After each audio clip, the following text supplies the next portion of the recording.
చెమట జల్లు చిలకరిస్తే నేల పులకరించురో,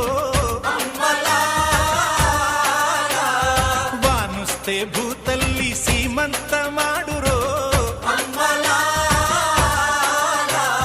తంగేళ్ళు గన్నేళ్ళు పసుపు కుంకుమిచ్చురో.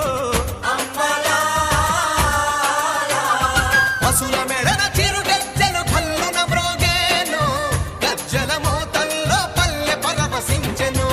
భూమికి పచ్చాన్ని భూమికి పచ్చాన్ని భూమికి పచ్చాన్ని రంగేసినట్టు పంట సేలు పెరగాలి ఓయం